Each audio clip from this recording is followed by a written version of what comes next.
Selamat sore, sahabat-sahabat Indiwan Seto. Kali ini untuk WFH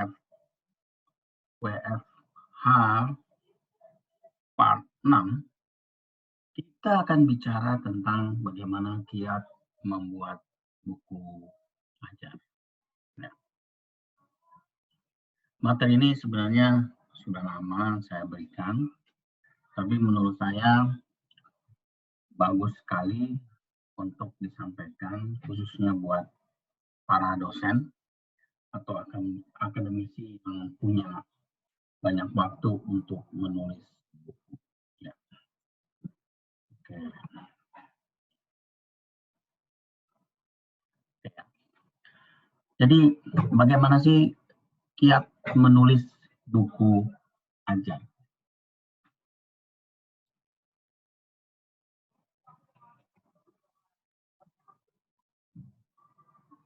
Oke, saya mulai dengan idiom saya yang saya suka adalah menulis itu asik. Sebenarnya pengagum orang ini, Pramudia Anantatur, yang mengatakan seperti ini. Orang boleh pandai setinggi langit, tapi selama ia tidak menulis, ia akan hilang di dalam masyarakat dan hilang dari sejarah. Jadi menulis adalah bekerja untuk keabadian. Nah, itu luar biasa kata-katanya dan sangat menyemangati saya. Oke. Sebenarnya materi sekarang adalah bagaimana kiat menulis buku ajar. Jadi apa sih buku ajar?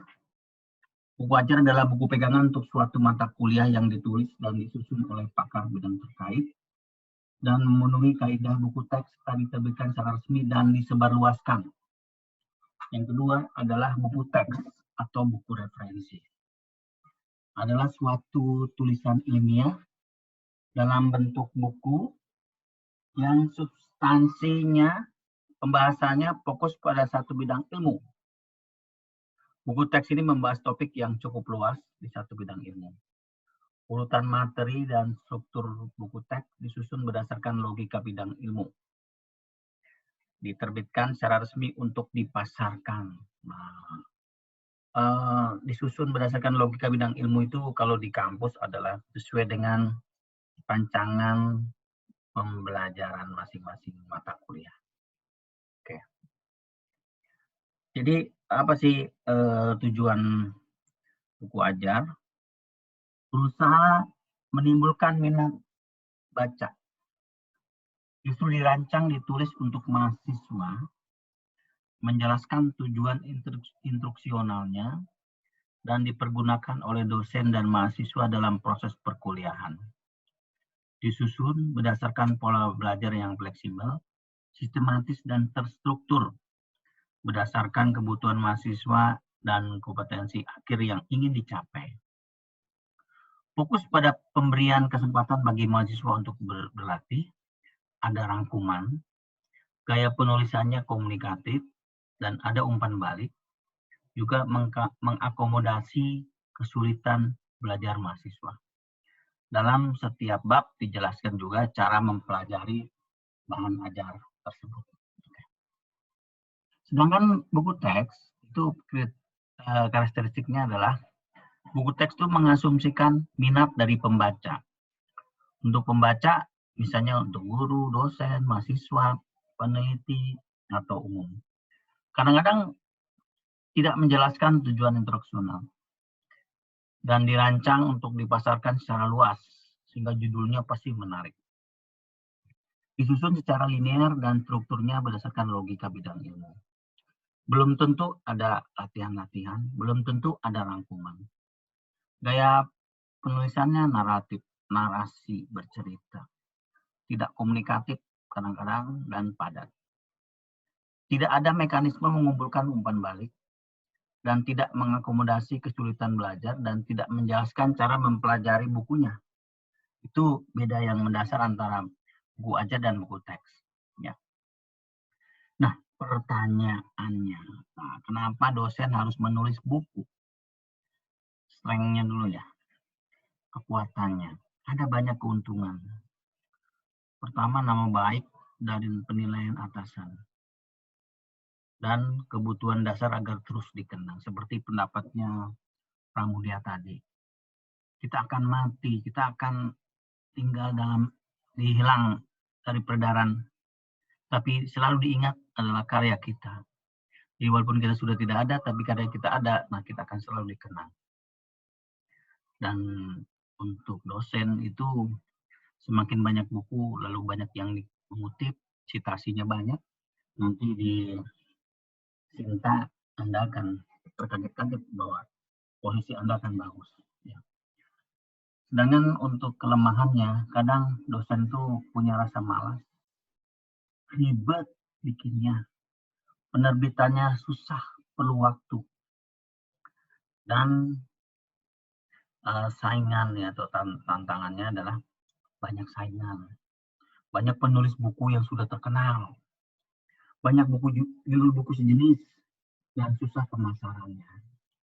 Sedangkan opportunities-nya bahan melimpah, jumlah mahasiswa melimpah, pasarnya jelas, dan banyak penerbit yang mau menerbitkan.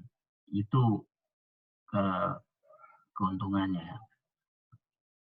Ya. Jadi kalau mau lebih, kalau untuk menulis buku ajar, kekuatannya memang ini ya, karena dosen, pasti kita menguasai materi. Bahan yang ditulis banyak. Ada panduan dari kampus berupa satuan acara pembelajaran, resources dari banyak tempat. Perpustakaan kita banyak sekali. Kemudahan penjualan. Penjualannya di kalangan mahasiswa. Meningkatkan kompetensi capability, menunjukkan kualitas dan reputasi kampus itu sendiri. Kelemahannya, pada dasarnya dosen itu nggak mau susah. Tapi kadang-kadang juga bukan karena itu, tapi kadang-kadang dia tidak tahu bagaimana caranya, dan kadang-kadang memang menulis buku harus punya modal. Ada beberapa penerbit yang mengharuskan kita membeli buku itu dulu, ya. Dan cari penerbit yang terpercaya susah, terutama kalau masalah ini ya, apa istilahnya, keuntungan yang didapatkan. Terus alasan klasiknya nggak punya banyak waktu dan nggak punya banyak bahan yang mau ditulis. Ya, rate-nya pasti butuh waktu ekstra. Kompetisi kadang mengganggu persahabatan. Jadi sesama dosen bisa saling ini. Terus buku cetak lawan e-book yang sangat banyak sekarang. Kemudian kompetisi yang sangat ketat. Sudah banyak buku bagus yang mirip dan sejenis dengan karya kita. Lalu opportunitiesnya kerjasama dengan teman dosen bisa dipasarkan lewat beragam cara. Pangsa pasar jelas, dunia pendidikan tidak ada matinya. Pangsa pasar jelas, dunia pendidikan tuh nggak ada matinya.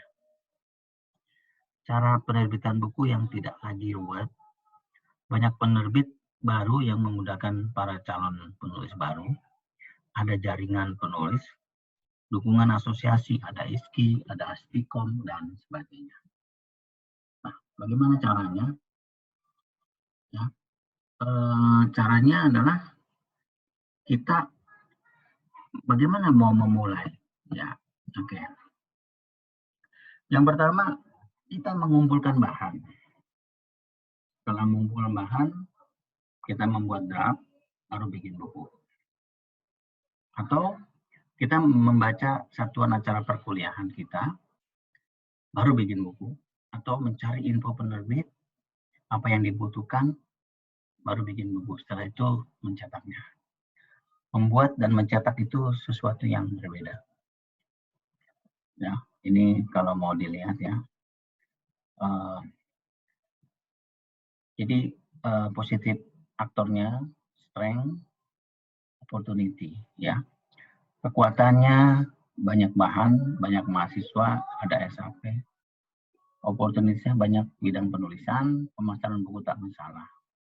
Strength-nya banyak penerbit baru, tidak banyak prosedur yang kaku. Bisa cetak sesuai kebutuhan. Ada jaringan penulis, saling tukar informasi, dan kerjasama bareng bikin buku. Kekuatannya lagi adalah ada asosiasi ISKI dan sebagai berikut ya. Ada program buku ajar dikti, bentuk nyata apresiasi diri. Jaringan pemasarannya luas, menutup biaya cetak, dan mendapat KUM. Nama makin terkenal dan banyak proyek. Ya. Nah, pertanyaannya, lalu kalau Anda bagaimana? Bagaimana kekuatan Anda, kelemahan Anda, opportunities Anda, atau threat? Ya. Nah, ini yang sudah saya buat selama ini ya.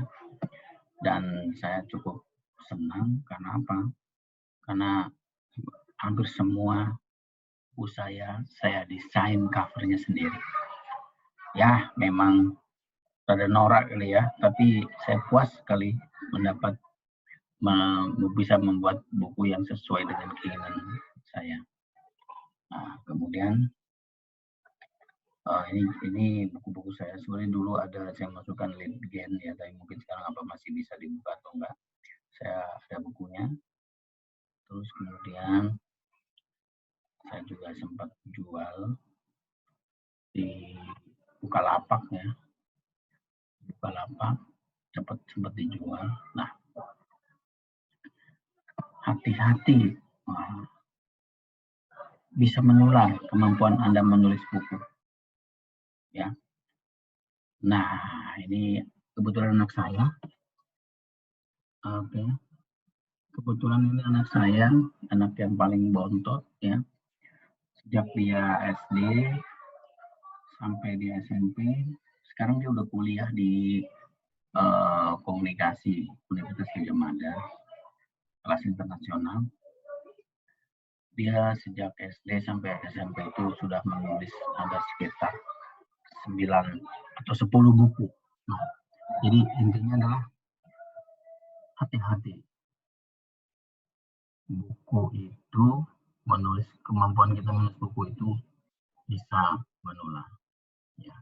Nah, jadi ada beberapa yang mungkin biar bisa menyemangati. Kalau Anda membuat buku, Anda bisa membuat versi e-booknya dan kemudian bisa Anda pasarkan. Kalau saya memasarkannya di Gramedia karena kampus saya adalah berasosiasi dengan Kompas Gramedia.